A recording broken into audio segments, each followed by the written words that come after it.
Hey everybody, Brian Fonvier here. Today, let's talk about what's considered taboo in your world. You know, the things that are off limits. You don't want to go near that stuff. Go ahead, leave it down in the comments below, but keep it clean, everybody. It's frowned upon to marry or have a naughty time with people of other races because there's a rumor that half-breeds are animalistic or carry diseases, which isn't true, obviously, and never has been proven. One thing that is worth mentioning, however, is that it's taboo to do it consensually, because taking a non-human woman is a sign of wealth, even though slavery is also taboo, and non-humans believe marrying a human woman with or without her consent is considered treason. This all sounds gross too. In Gaunt, when someone offers you homemade lamb pottage, you have to refuse. And then, if they ask again, you have to say yes. Saying yes on the first offer or no on the second are both socially unacceptable. Pottage is a staple dish in Gaunt, and the host must offer it to any guests because of the social rules of hospitality. However, accepting it right away is bad for two reasons. Firstly, it makes the guest seem greedy, and secondly, if the host is struggling for food, it would be wrong to eat food they are offering just from social obligation. Them asking a second time is confirmation they are not struggling for food and are happy to give you some. So in this case, saying no again is insulting them as a host. In Bode, eating elderberries is taboo in their religion, as it is believed the plant is corrupted by the demon god Arumi. There are a couple of reasons for this. Firstly, elderberry wine is enjoyed by Bode's neighbors who worship the god Imuri and have been also warring with Bode for centuries. The other reason is possible because elderberries are, well, poisonous when improperly prepared. In Ciesis, there is an intricate rule system around bowing based on the class system, your age, and what your job is. This involves stuff like kneeling with your hands to the floor when greeting someone more than 2 levels above you in the class hierarchy, holding your palms to the sky when greeting a holy man, keeping your eyes closed when greeting a woman, and keeping your arms extended from your body if you are greeting an elderly person. All of these rules must be uniquely applied to each person you meet and are fully ingrained in their society to the point that everyone older than 4 or 5 has them memorized. They are fully taboo rather than just causing offense, as in Ciesis, not treating someone with the correct amount of honor is the equivalent of trying to leave your part of the caste system or invalidate the honor someone has earned, include honor earned by age, which is a great offense. In the native Zaka region, a deceased person must be cremated at night because they believe the sun is a hungry god that consumes the souls of those it kills in the daytime, while the moon is a caring, cool god that guides the souls of the dead, the stars, through the night sky in protection of the sun. The body must be burned to release the soul, lest it become a shade bound to the earth. Goblins with red hair are considered bad luck by other goblins. They're considered second-class citizens due to having fire spirits. This has led to some issues on 2 occasions where the Fire Clan has packed up and left the tribe and struck out on their own. This is considered bad because the tribe has a duty to look after its own, even those annoying fire spirits. That and having someone around to abuse helps blow off steam as far as the other goblins are concerned. In the first instance, goblins hooked up with some friendly humans and built the House of Orange Lights, an inn, near a human town. I like that. This backfired, however, because despite the quality of the rooms, food, and beer, no one wanted to stay at an inn administered by goblins. When they threw up their hands and turned it into a brothel, on the other hand, oh, it was an overnight success, and the next night, and the next night, and the next night too. The people in my universe are considered very superstitious in general. So much so that there's a whole class of people called malthe, who are outcast at birth because of their perceived imperfections.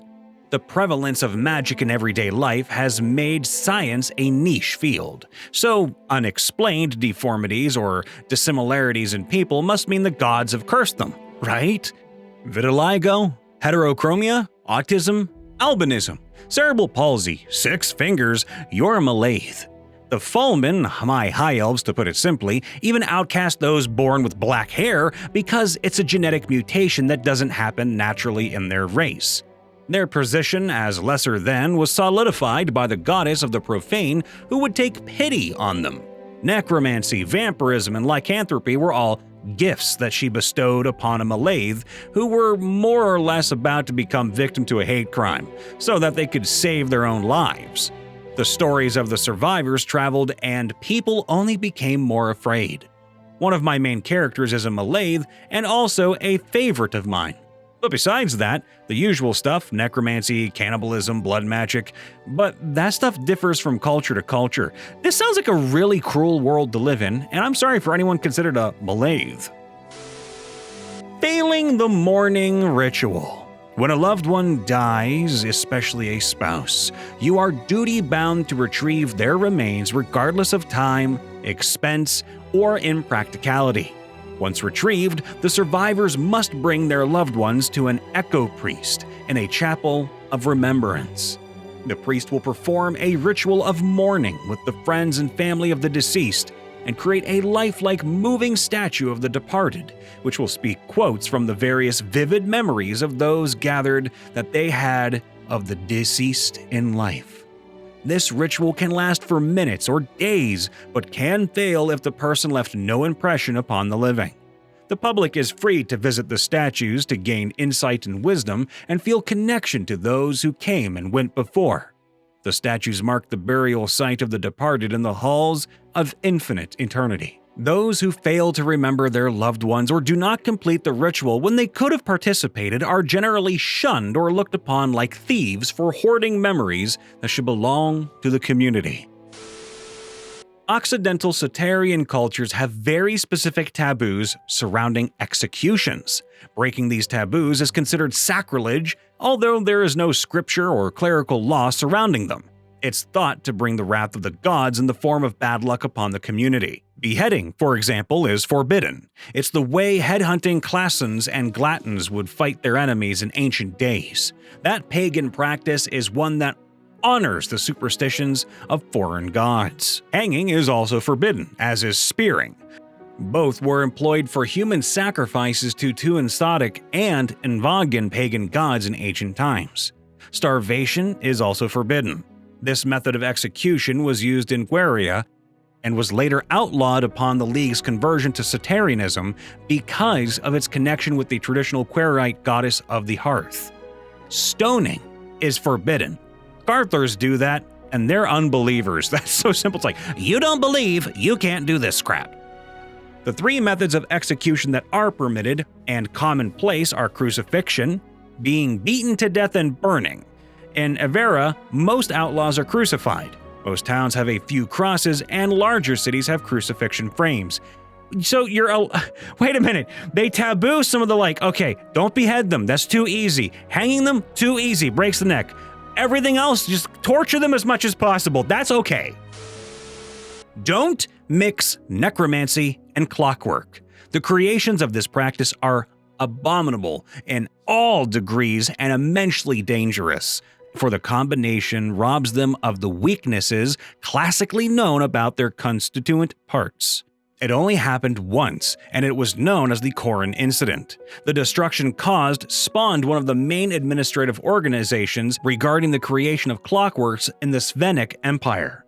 The Peregrine Absternations are a series of taboos set in place to keep the undead cities from being consumed by the curse that slew them centuries before. Given clarity of mind, most undead never are. The Peregrines seek to stand above the foul hungers that burn within them, for to give in is to spawn something far more horrid in the end. Any that do are imprisoned forever, for their souls, if slain, will simply arise anew as a monster spawned from the abyss itself. And a rather new taboo, forget the violet. You do not speak of the violet. You do not know of it, nor look upon it, nor even wear its color, lest you wish the corruptive color to carve and cultivate you into something calamitous.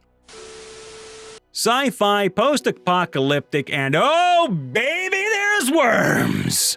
Overall, Killing spiders. The webbing of one species of spiders, aptly named iron weavers, are used in a common lightweight armor by basically any armed force worth their salt. The species were never bred to endure the harsh environment of a post-apocalypse, but they have proved sturdy enough to be farmed. Because they're rare outside of breeding facilities, the wild iron weavers are pretty sought after as they're believed to be a more durable and therefore profitable breed. Most kids have heard a story of some boy who managed to find an iron weaver and made his family rich, or a story of a boy who killed one and died in poverty. Superstitions follow as such that you'll go poor if you kill one needlessly. In some less developed areas, you'll be shunned for it, but in most places, it's not taken overly seriously. Most developed place in my world building would be the protag's hometown, Alak Town. So, I'll throw in some of their many taboos there. Alak Town. Forgetting your face paint. All Alak Town raiders, shamans, and other assorted holy warrior men will paint their faces with a base face, such as that of a spider or owl, and decorate the rest of their face with details, which are usually a mix of somewhat intricate artwork, usually depicting events in that person's life and random symbols and shapes, either for aesthetic or spiritual reasons. Each Alak Towner paints themselves on the night of their enlistment in a raider company, and will paint themselves before combat with that very same pattern for the rest of their lives, only altering it to reflect heroic deeds, grieve fallen comrades, or remind themselves of vendettas they've yet to finish. Alak Town owners hold this paint sacred, and to forget even a slight detail of it, to them it's like forgetting yourself. Many would choose suicide before the shame of it, although most simply use simpler designs or carve them in permanently and trace that when needed. You're expected to do it without a mirror by pure memory too. Calm fires. Whenever a fire is lit for the night, rituals, or even just to burn enemies, Alak Towners channel their rage to create a stronger, longer-lasting flame. This is done by gathering all the men who still have their throats attached, wait, what? And going completely mental. Screaming, threatening, barking, hell, you can even just punch the damn thing if you want, but whatever is needed to create anger around it. On the flip side, if a fire is intended to by a pack of rabid baboon-acting folk, Alak Towners believe the fire will die sooner, perhaps not even lasting the night. I have created fire! Thing that is considered somewhat taboo in my world is having the ability to use magic, but rejecting it. In my universe, not everyone can use magic, and rejecting your gift as a thaumaturge is considered a blasphemy against the gods. You probably won't be executed or punished for that, but people will shun you and humiliate you for it. Something else that is considered very taboo is not believing in the gods of this world, especially to Aurelius, who is the god of light and hope. Well, you see, in my world, the gods have basically abandoned humanity to their own devices, supposedly. So cults and religious groups try to manipulate others into making them believe that the gods will return one day so they can have control over them. Some of them try to make them believe in new gods, which is considered heretical by a lot of people. It is considered so taboo that the unbelievers of the old gods are executed and punished on the spot several times. Wait a minute, hold on. If you execute them and then punish them, does that you're kicking a corpse, beating a dead horse? Because I don't know if that really matters at that point. I'm dead. I already escaped the punishment.